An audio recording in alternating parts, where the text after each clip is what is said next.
Assalamualaikum warahmatullahi wabarakatuh.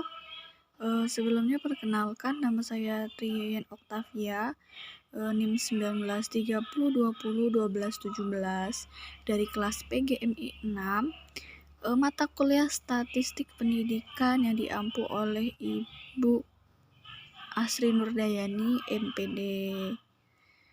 Di sini saya akan membuat video tutorial tugas yang telah Ibu Asri berikan mengenai tentang korelasi poin biserial. Di sini terdapat contoh soal, yaitu perintahnya akan dilakukan penelitian mengenai hubungan antara prestasi belajar dengan asal sekolah di sebuah universitas. Untuk asal sekolah swasta diberi kode 0 dan untuk negeri diberi kode 1. Nah, jumlah sampel yang diteliti dengan datanya sebagai berikut. Setelah di sini kita akan memasuki langkah pertama, yang mana sama seperti yang telah kemarin kita kerjakan bersama-sama. Langkah pertama untuk menentukan uji hipotesis, ini rumusnya RPBI sama dengan min jenjang 1 dikurang min jenjang 2 dibagi simpangan deviasi total 1, kemudian dibagi lagi dengan proporsi N dikali dengan proporsi 0, atau seperti ini. Kemudian untuk menentukan uji hipotesis, kita harus mengetahui bahwa hipotesis itu PPBI, yaitu apabila lebih kecil sama dengan 0, maka hasilnya hipotesisnya itu tidak ada korelasi antara prestasi belajar dengan asal sekolah. Kemudian jika hipotesis PPBI-nya lebih besar dari 0, maka hasil hipotesisnya itu ada korelasi antara prestasi belajar dan asal sekolah. Ini data yang kemarin yang telah kita bahas bersama Ibu Asri. Langkah kedua untuk mencari XP, XQ, PQ, dan SX dengan tabel kerja seperti ini. Nilai P sama dengan jumlah YP dibagi dengan N sama dengan 12 dari mana? 12 dari sini, kan ada 12 nomornya. Kemudian dibagi dengan 20 dapatnya dari mana? Seperti kemarin kita lihat lagi bahwa 20 dapat dari ini. 12 ditambah 8 itu hasilnya 20. Nah, maka dibagikan hasilnya adalah 0,6. Kemudian nilai Q sama dengan jumlah YQ dibagi dengan N. YQ tadi mana? Ini 8 dibagi dengan 20 tadi, maka hasilnya adalah 0,4. Kemudian kita mencari tentang min jenjang 1. Min jenjang 1 adalah 899 dibagi 12. 899 dari mana?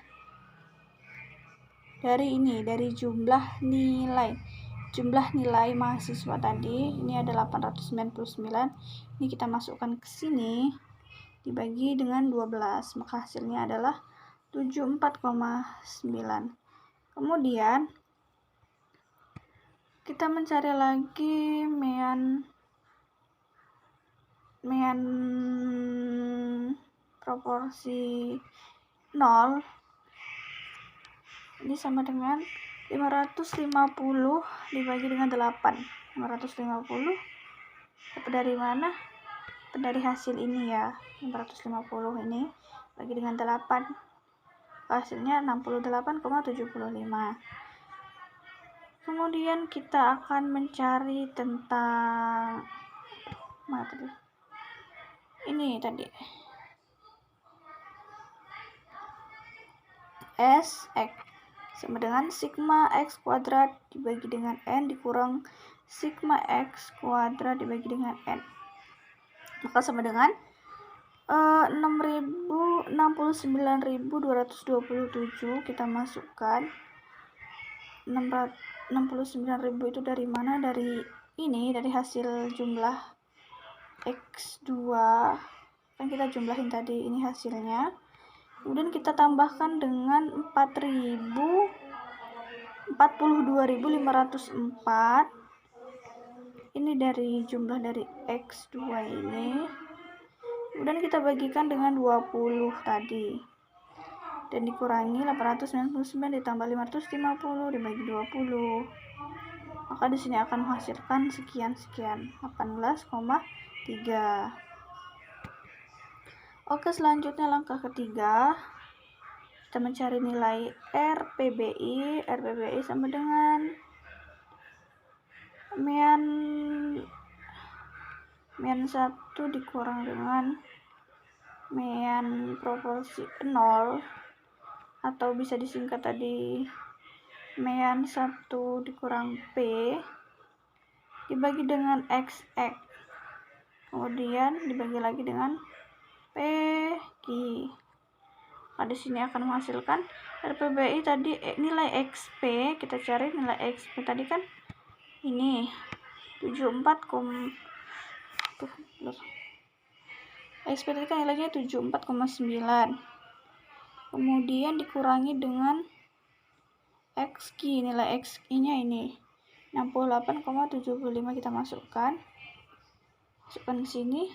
Nah, ini dibagi dengan SX tadi kita dapat sudah ketemu 18,3 kita masukkan ke sini, maka dibagi 0,4 dan 0,6 dan 0,4. Ini dari P kita di ini nilai P sama nilai Q tadi. Maka di sini akan menghasilkan 0,164. Oke. Selanjutnya langkah 4 kita akan menentukan R tabel. Kita lihat ini. DF sama dengan N dikurang 2 sama dengan 20 dikurang 2 sama dengan 18 dengan tarif signifikan 5%. Kita bisa lihat ini tabel R produk momennya. Kemudian kita lihat yang kemarin sudah kita bahas.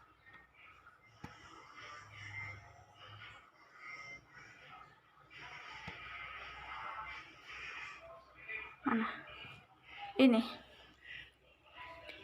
Maka tadi blur.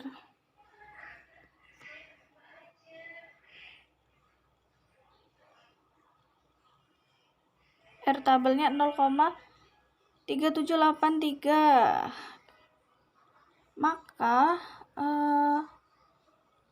langkah kelimanya itu keputusan R hitung lebih kecil sama dengan R tabel sama dengan 0,164, lebih kecil sama dengan 0,3781, sehingga hipotesis diterima. Oke. Maka di sini kita akan memasukkan ke dalam SPSS ya. Oke, ini adalah tampilan dari SPSS. Nah, kemudian langkah selanjutnya itu pastikan kita memiliki salinan data. Salinan data yang mana? Salinan data yang akan kita cari tadi, kawan-kawan. Nah, ini data ini kita copy, kita blok, kita copy. Ini sudah kita blok, kemudian kita tempelkan ke sini. Nah, ini sudah muncul. Mari kita ubah dulu namanya. Ini variabel yang pertama itu tadi adalah nilai. Kemudian yang kedua ini adalah asal. Oke. Di sini sudah muncul nilai 95,00, 7,00, asal 00, ada yang 1,00. Ini maksudnya 00 ini adalah tadi asal dari sekolah swasta. apabila 1,00 ini asal dari sekolah negeri. Oke, langkah selanjutnya kita akan menganalisisnya. Kita pilih yang correlate, terus kita ambil yang bivarian. Kita pindahkan dulu.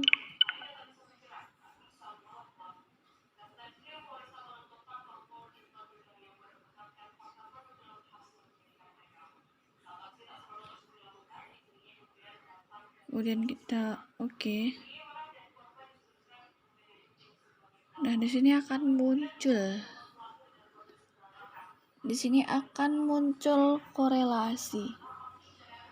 Nah, kunci dalam pengambilan keputusan atau korelasi itu paling kecil itu 0,05. Nah, bisa kita lihat. Ini kita bisa lihat koefisien korelasinya itu positif 1,64. Nah, ini juga positif. Jadi artinya apa?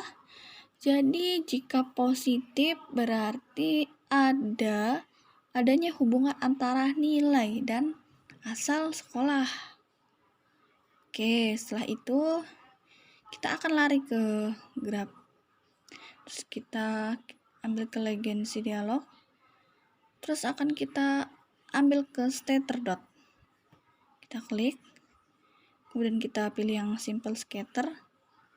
Kita define. Oke.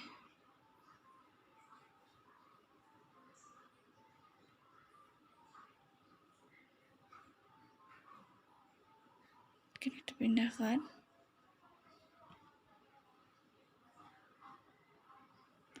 Klik OK. Kita tunggu grafiknya.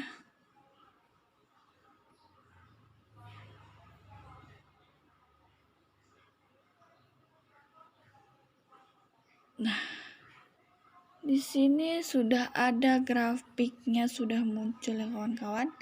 Jadi maksudnya apa? Di sini kita akan melihat pengaruhnya itu berapa. Nah, jika sudah ada gambar grafik, kita akan melihat pengaruhnya. Bagaimana sih hubungan nilai dengan asal sekolah itu? Dan kita klik 2 kali.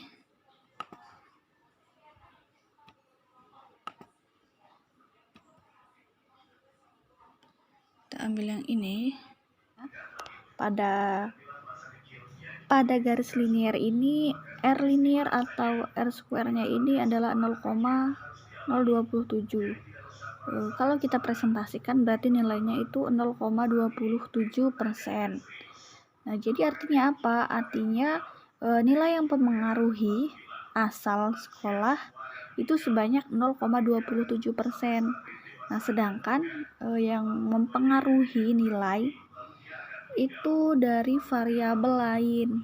Dari variabel lain misalnya 100% dikurangi 0,27%. Berarti hasilnya itu dipengaruhi oleh pengaruh lain selain dari nilai.